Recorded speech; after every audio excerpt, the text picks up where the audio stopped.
Many of us have been in different types of conflict, whether it be at work, home, between loved ones, between friends, between straight up strangers. Conflict is something that follows us whether we want it to or not. Um, and it just made me question why as I deal with my life and my own conflicts. We're about to voice it with friend love one. Tune in.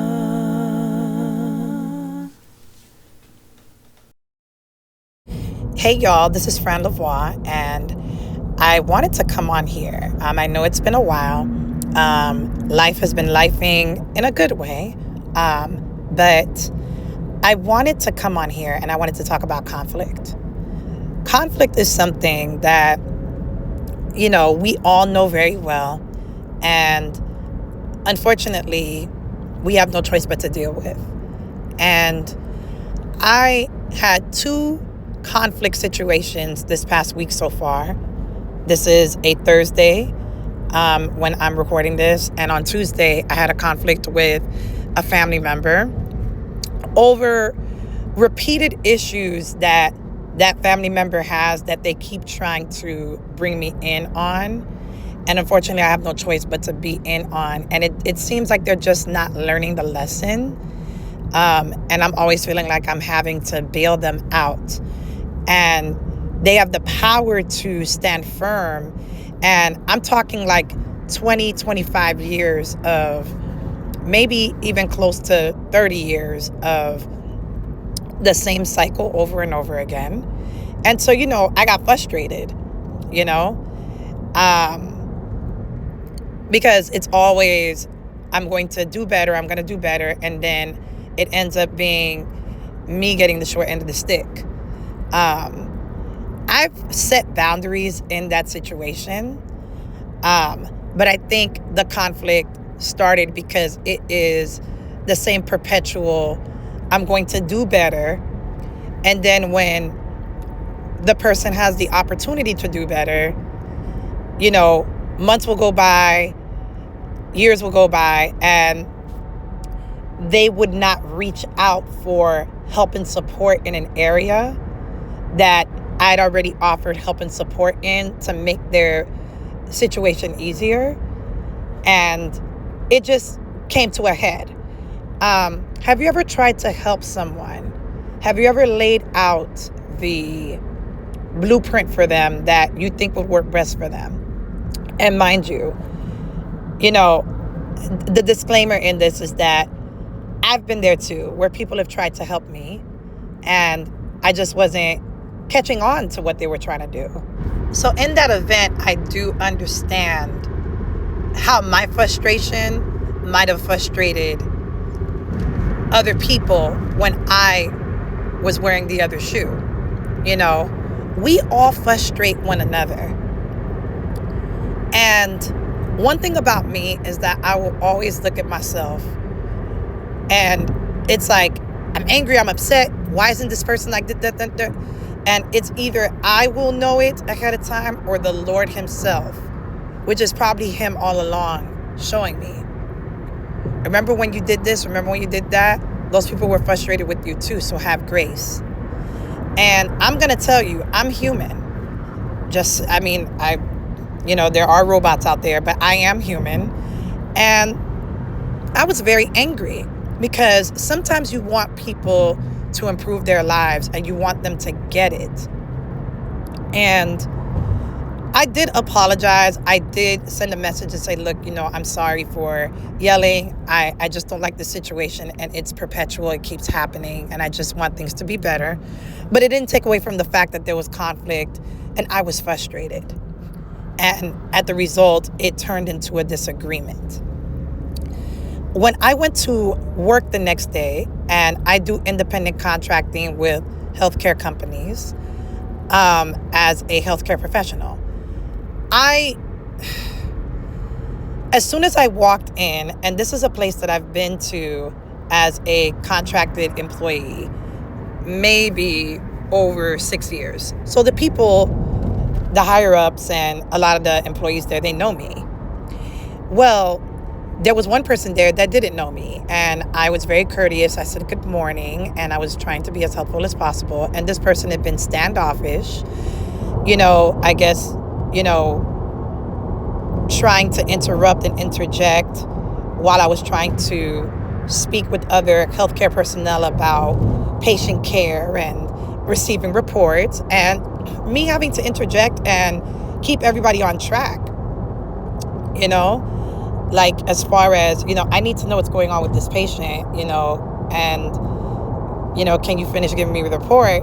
And even though they didn't have one more word to say, it's just kind of like, I don't like that. I don't like hey, I'm just going to talk to my friends after dropping this patient off. No, give me a report first and then talk. I like a good conversation, but talk after you've done your job. That's just what it is. And then this young lady proceeded to try to jump in on all of my work subtly, but I was noticing. And then I had a patient.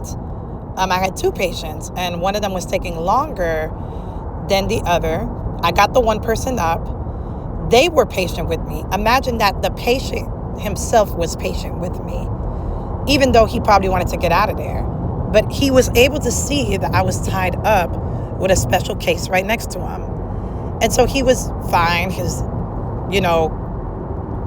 wife was fine.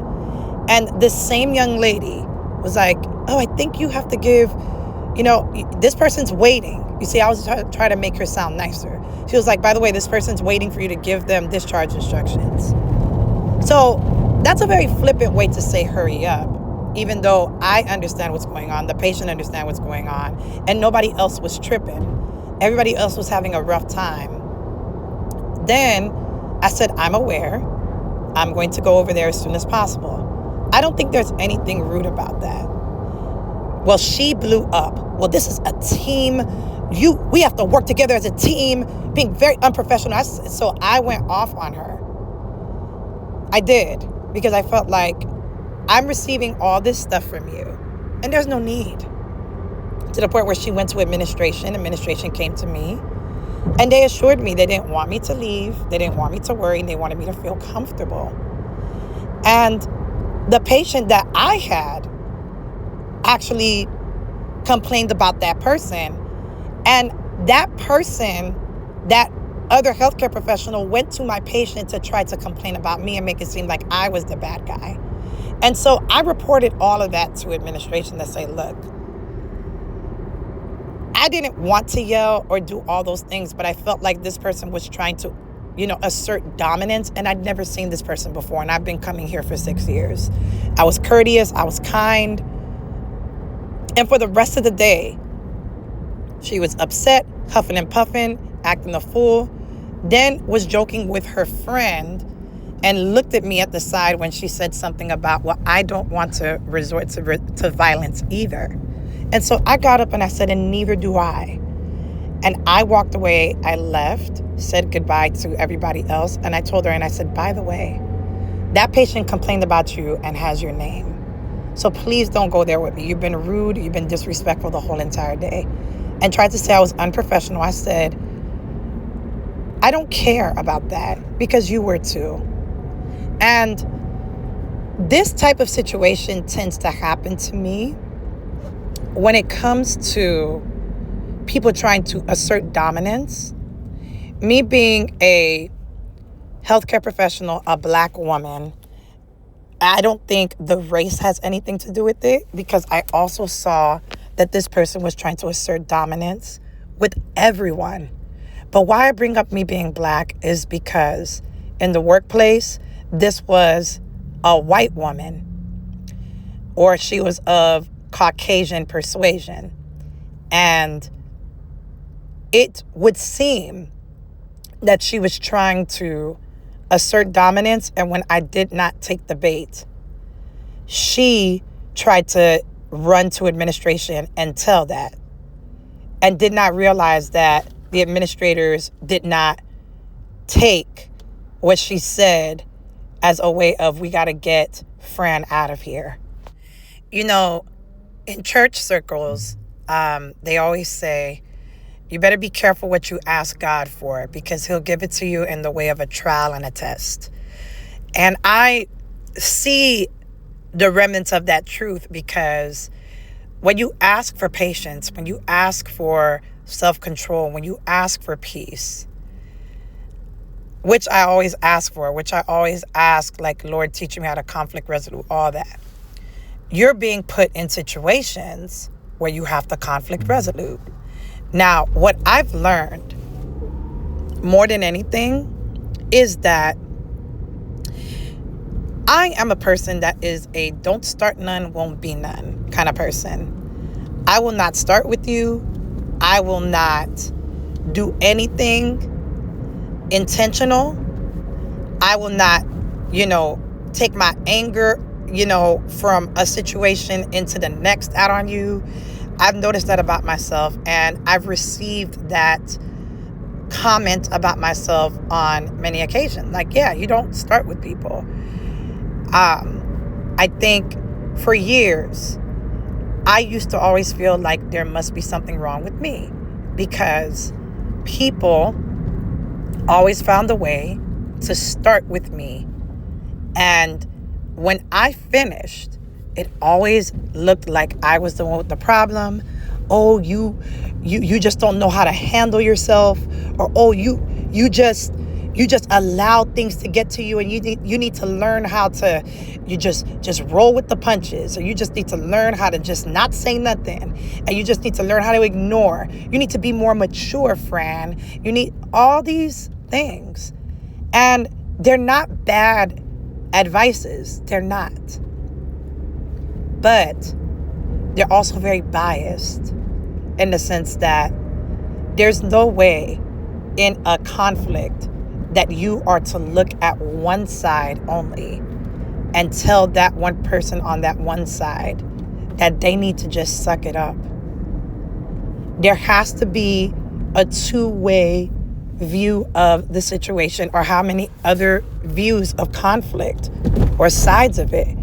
And there has to be a commonality of everyone is going to be accountable. And accountability is very scary. It is extremely, extremely difficult to sit down, look at yourself, and even though you are justified in how you feel, and you say, well, I've got proof, I've got, all this, and I know that I'm right, it is difficult to stand to be corrected. And that is a term that, when I say that, people just be like, girl, you always come with the.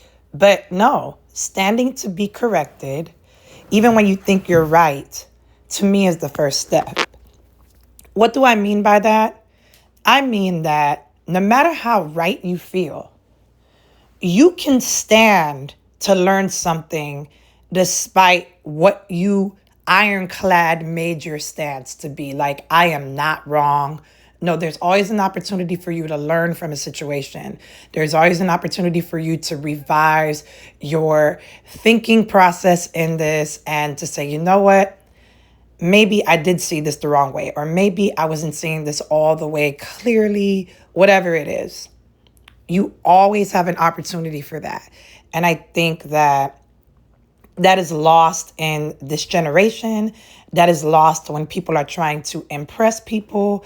That is lost when people only care about a certain aspect of a thing, i.e., how is this going to look? Is this going to affect every other aspect of my life? So you know what? I'm going to just focus on this part and never mind anything else. To me, that's a very dangerous view. And it's something that we really need to evaluate within ourselves to fix, so that we all can learn and grow together. But it's a difficult task, and it's easier for people to just live in, well, you were wrong, this person's right. Sometimes some people are just dead wrong and the other person is right. But even when you are wrong, What can you learn from this? Does it have to be completely punitive? Can we give grace in some areas? Can you look at a situation, fully and wholly and say, you know what? I can see where this person was trying to go with this, and I can also see where they crashed and burned. Or can you be honest with yourself and just say, I didn't have to do all that. I didn't have to curse. I didn't have to step up that way. Or I didn't have to stay silent. I could have spoke up. Sometimes being accountable is not just about things that we do. It's also about things that we don't do, things that we refrain from doing that we could have done. And I think it is important to have these conversations across the board because once again, we're living in a world where there's nuances in how and why people say and do what they do or don't do. So it's very, very important to look at everything and say, you know what? I'm not going to sit and dwell in what I believe. I can stand in my beliefs. I can stand in my truths on something, but I also am welcome to see things in another perspective. Even if it's not going to change how I view things, I'm not always right. So because I'm not always right, I can always look at another perspective and see it from their way, even though it may not apply to what the next move is going to be. Even if it's not going to change my thought process, even if it's not going to, change the outcome of the situation, I can have empathy and be like, you know what?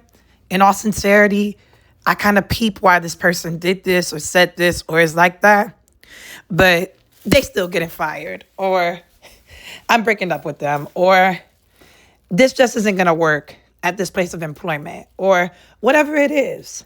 Whatever it is, there is honesty and truth in seeing things as though they could have been, but understanding that the reality is the reality at the same time. And what that means is, while I could have been quiet while with that coworker that was tripping, while I did not have to get angry and allow this person in my personal life to frustrate me to the point of extreme anger, and while I could have allowed, the other situation with a patient family to just, whatever, it's all good. I didn't do that. So the reality is that I didn't do that. I reacted. I was hyper reactive. Was I justified in my reactions? In some ways, yes, I was. That's dealing with the reality. The reality is I was justified in why I did the things that I did. But could I have chosen a better route? You betcha golly, wow, I could have. I could have. I could have been quiet. I could have just allowed, the conversation on that one side to just continue, because I know that I didn't do anything necessarily to trigger the situation. But there's a fear in doing that because you think that people are going to see the other person's side rather than yours, even though to me, I didn't do nothing. But should that matter at the end of the day? Should other people's perspectives matter? If you know that you took the high road, you didn't say anything, or you said things and you said enough of what you needed to say and you kept it moving, and people still don't see it your way.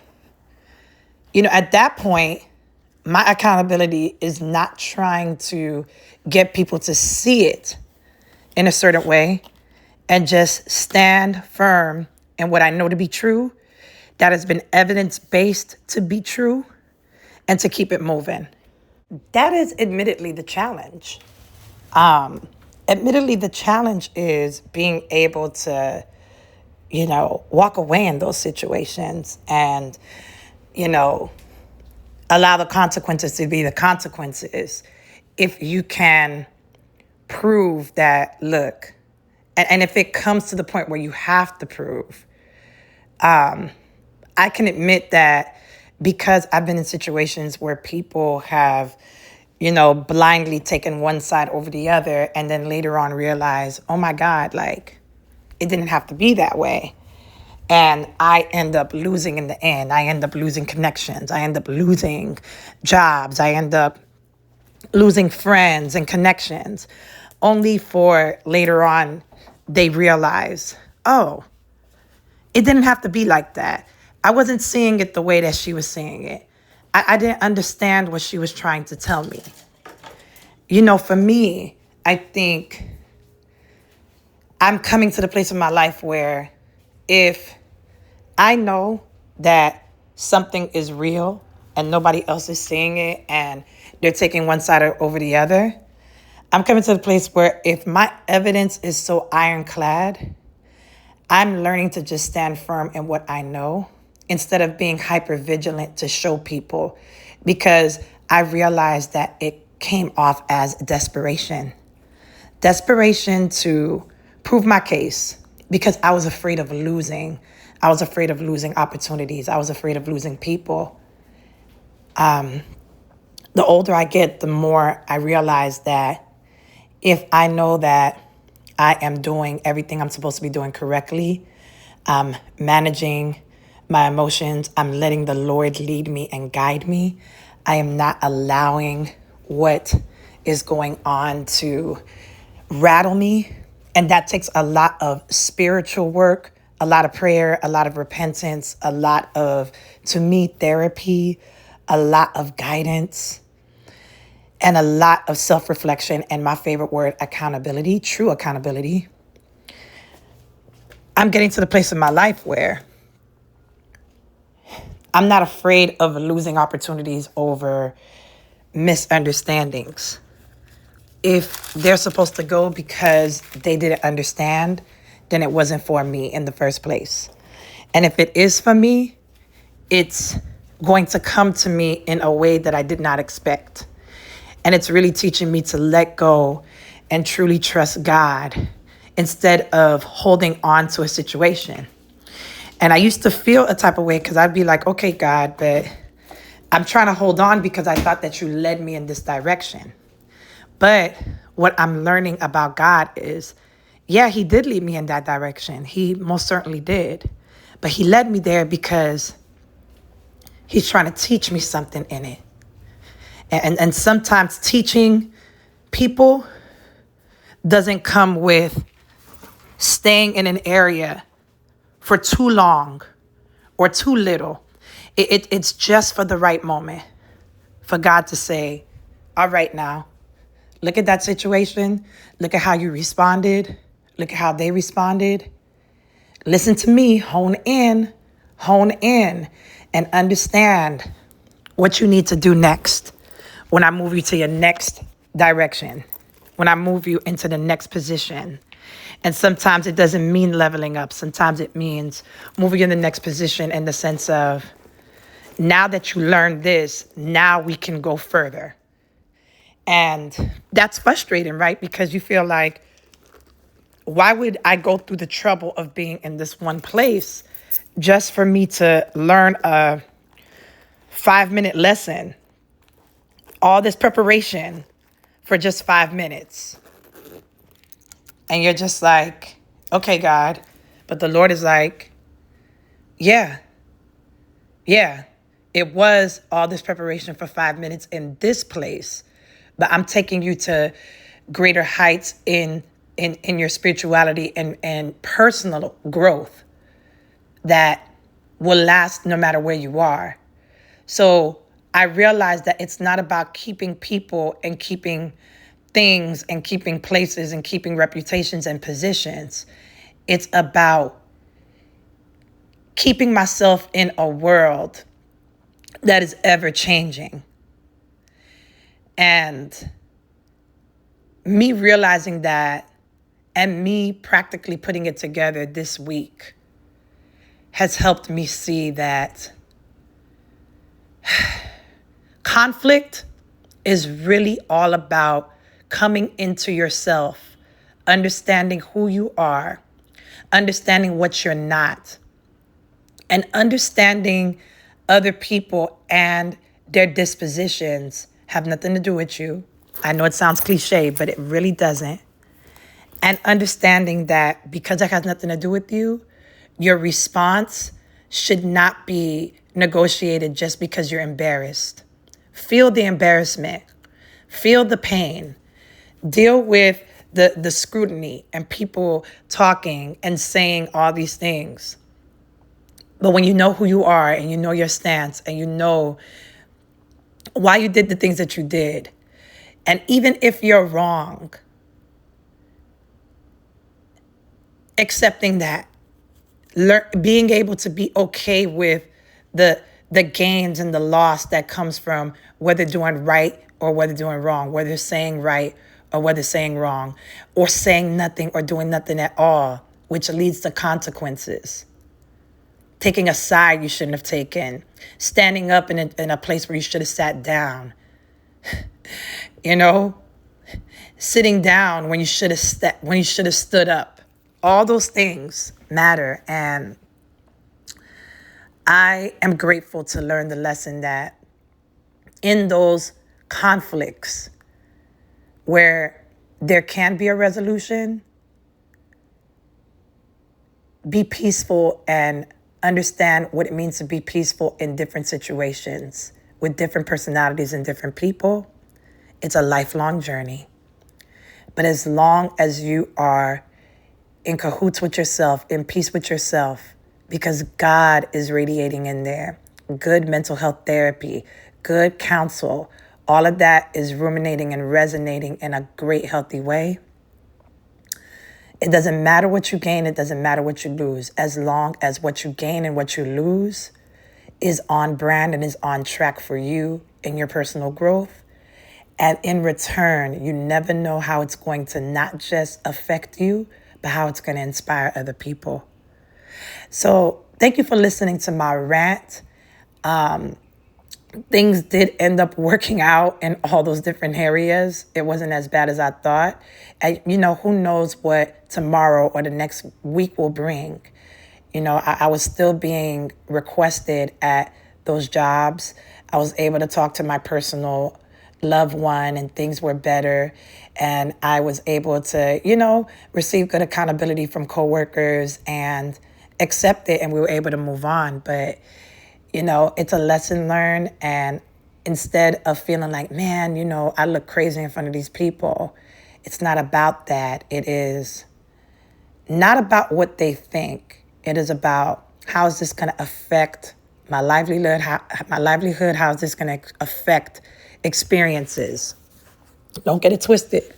It's never been about what people think. It's about what they think is going to affect my opportunities in life. Call it being opportunistic, but it's real. Sometimes people and sometimes the way they view you can make or break situations in your life. But getting to the place where it doesn't even matter because I got God on my side and God is here to teach me, to guide me, correct me. And he uses people to do that as well.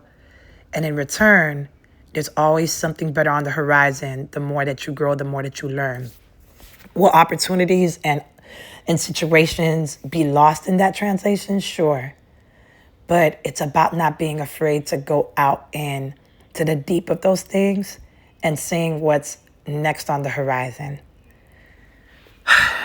Let me know if you could relate in the comments. Drop down in the comments. Let me know what you think.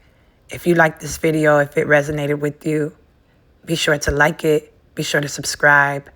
And I'll see you in the next one where I am expressing my thoughts, my views, my opinions on things that I'm seeing, things that I'm feeling, things that I'm hearing. All right. Thank you. Have a wonderful day. Hey, what's up, y'all? It's Fran Lavoie. Thank you so much for listening to this video and watching it. Now, if you like this one, there's plenty others where that came from. Be sure to check out my channel, like, comment, share.